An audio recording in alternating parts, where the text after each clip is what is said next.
کبھی کبھی غفلت چڑھ جائے نا تو ان اللہ والوں کی باتیں بڑا اثر کرتی ہیں. میں نے بھی کچھ چیزیں رکھی ہوئی ہیں، جب دل میں محسوس کرتا ہوں نا کہ کوئی غفلت چڑھنے لگی ہے تو میں پڑھتا ہوں لوگوں کو کھول کے.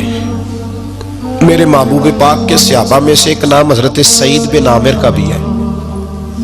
گورنر بنایا تھا یا عامل بنایا تھا حضرت عمر نے انہیں ایک صوبے پورے کا. آپ کے گورنر ہاؤس کے پاس سے گزرے تو گورنر ہاؤس پیدل چل نہیں سکتے آپ، اتنا بڑا ہے.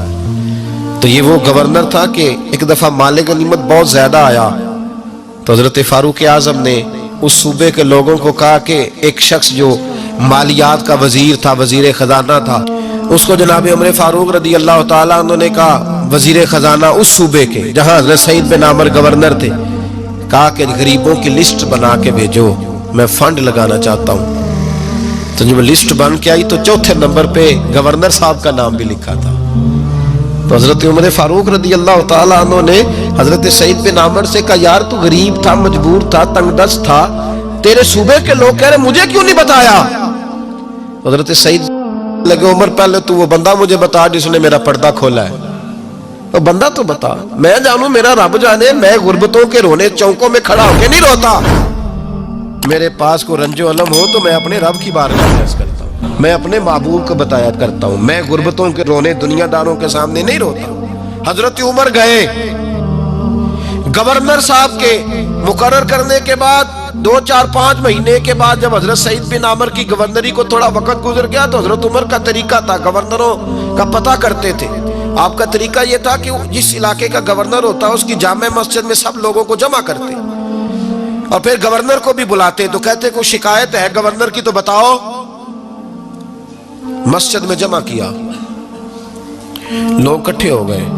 حضرت فاروق اعظم رضی اللہ تعالیٰ عنہ نے فرمایا، گورنر کی کوئی شکایت ہے تو بتاؤ.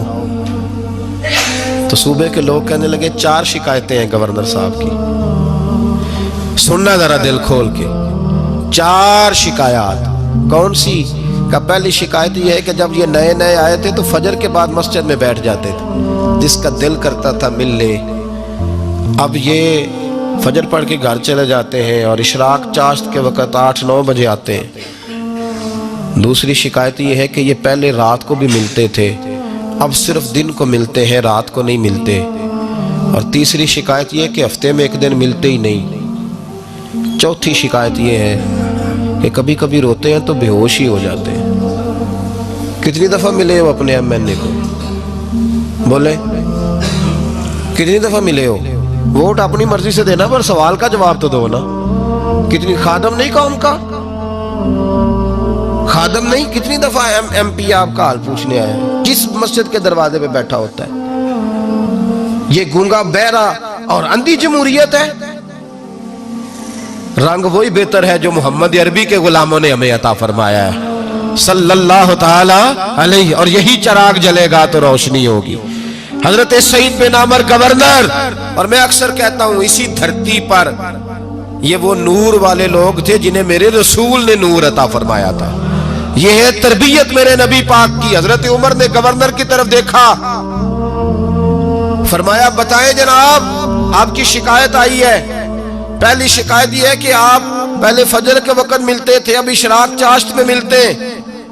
حضرت سعید بن عامر رضی اللہ تعالیٰ عنہ کہنے لگے، حضور اگر آپ نہ ہوتے کوئی اور پوچھتا تو میں کبھی نہ بتاتا. حضور میری مجبوری یہ ہے کہ میری بیوی بیمار ہو گئی ہے اور معذور ہو گئی ہے ٹانگوں سے. میں غریب آدمی ہوں، نوکر نہیں رکھ سکتا. اس بھلی مانس عورت نے 30 سال میری نوکری کی ہے، اب وہ بیمار ہو گئی ہے تو کیا میں اس کو چھوڑ دوں؟ میں سویرے اٹھ کے اپنے گھر میں جھاڑو دیتا ہوں، برتن دھوتا ہوں، آٹا گوندتا ہوں، روٹی پکاتا ہوں اور اپنی باوفا بیوی کے منہ میں لقمے ڈالتا ہوں. حضور وہ پخانہ پیشاب کرتی ہے تو وہ بھی میں صاف کرتا ہوں. وہ میری ذمہ داری جو ہوئی تو ذرا دیر ہو جاتی ہے. بس پہلے سوال کا جواب آیا تو لوگ کہتے ہیں ہمارے جسم کے رونگٹے کھڑے ہو گئے. پھر کہا آپ کی دوسری شکایت یہ ہے کہ آپ ہفتے میں ایک دن ملتے نہیں. تو حضرت سعید بن عامر کہنے لگے، حضور کاش یہ لوگ مجھے رسوا نہ کرتے، کاش سریعام نہ پوچھتے تو میرے اور میرے رب کا راز تھا، یہی بہتر تھا. فرمایا